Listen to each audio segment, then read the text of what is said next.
Bonsoir. Merci à vous d'être venus si nombreux. Très nombreux. Vous pouvez vous applaudir.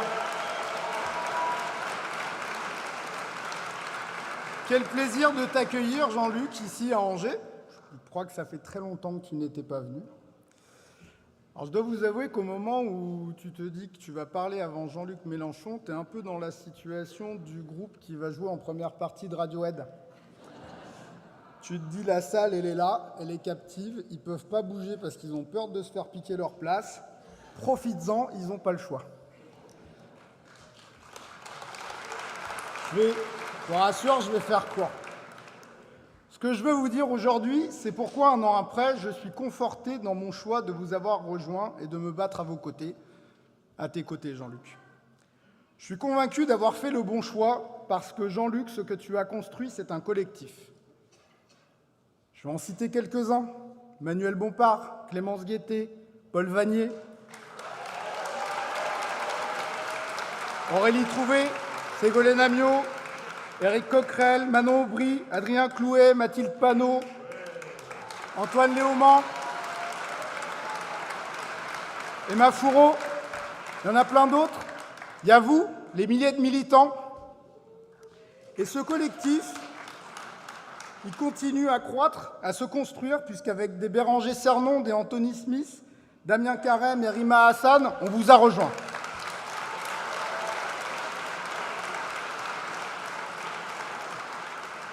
Et puis, nous avons toujours tendu la main.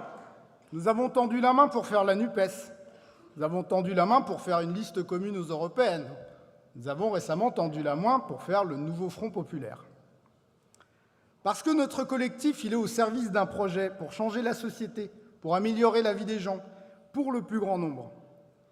Parce que nous ne nous satisfaisons pas de constater avec effroi que les racistes sont méchants. Ils le sont, hein, mais bon. Que les ultralibéraux n'ont de boussole que l'argent. Nous voulons proposer un projet de rupture avec ce système qui ne peut plus durer. Alors, on nous dit souvent que la rupture, c'est violent. Certes, on ne se contente pas d'aller sur les plateaux télé pour s'offusquer de l'injustice du monde ou du budget, tout en les accompagnant gentiment, en demandant, évidemment sans les obtenir, quelques retouches cosmétiques. Pour nous, la violence, c'est le nombre de sans-abri, c'est l'état de l'hôpital, l'abandon de l'école, l'instrumentalisation des services civiques pour faire croire que la censure, c'est la chienlit. Couper soudainement et sans raison les subventions à la culture, au planning familial, aux missions locales, commencez à voir de qui je veux parler. On est en Pays de la Loire quand même.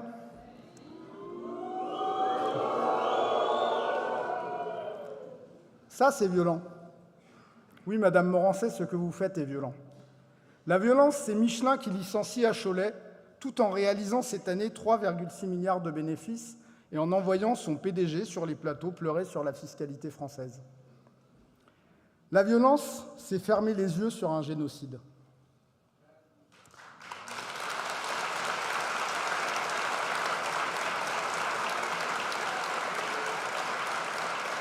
Alors comment pourrait-on se contenter de petits pas quand 1% possède plus que 50% de la population mondiale? Si c'était que 5%, ça allait, excusez-moi du lapsus.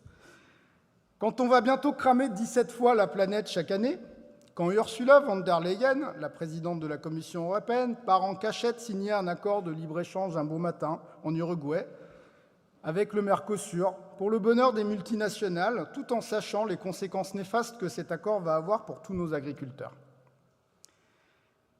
Alors la rupture avec ce système, elle est nécessaire pour transmettre un monde viable à nos enfants, pour construire la paix, l'égalité, la transition écologique, la justice. Tout ça, tu en parleras tout à l'heure, Jean-Luc, et je suis sûr que tu le feras très bien. Changer le monde tel qu'il est, c'est un devoir, c'est notre devoir. C'est le but que poursuit notre collectif, c'est pour cela que nous nous battons. Et figurez-vous que pour ça, on se tient prêt. Parce que des fois, on nous dit que vous êtes trop prêts. Mais quand même l'être. Donc nous, on est prêts, et pour y arriver, on a même une stratégie.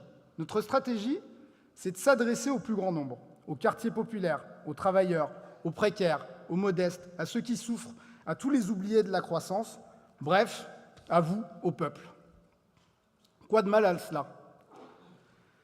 Ça ne plaît pas forcément à ceux qui voudraient toujours décider à la place des autres, parce qu'évidemment, ils savent mieux. Eux, ils savent que, contrairement aux petits qui ne veulent pas le comprendre, eux, ils savent que le Mercosur et le CETA, c'est très bon pour nous tous. Enfin, c'est surtout bon pour leurs amis. Mais bon, ils veulent nous faire croire que c'est bon pour nous.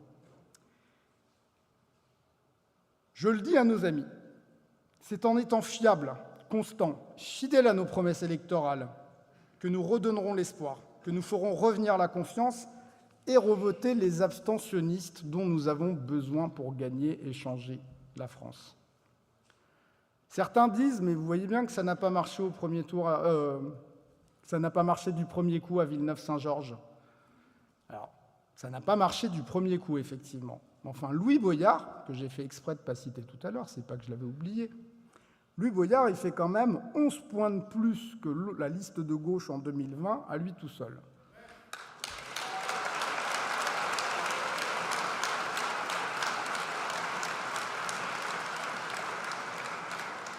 Alors, mes amis, mes camarades, soyons fiers. Soyons fiers du travail accompli, soyons fiers de ce collectif que tu as su créer, Jean-Luc. Soyons fiers du travail que nous allons continuer à faire. Soyons fiers d'être au service d'une cause juste, fiers et enthousiastes à l'idée de construire la nouvelle France ensemble. Merci.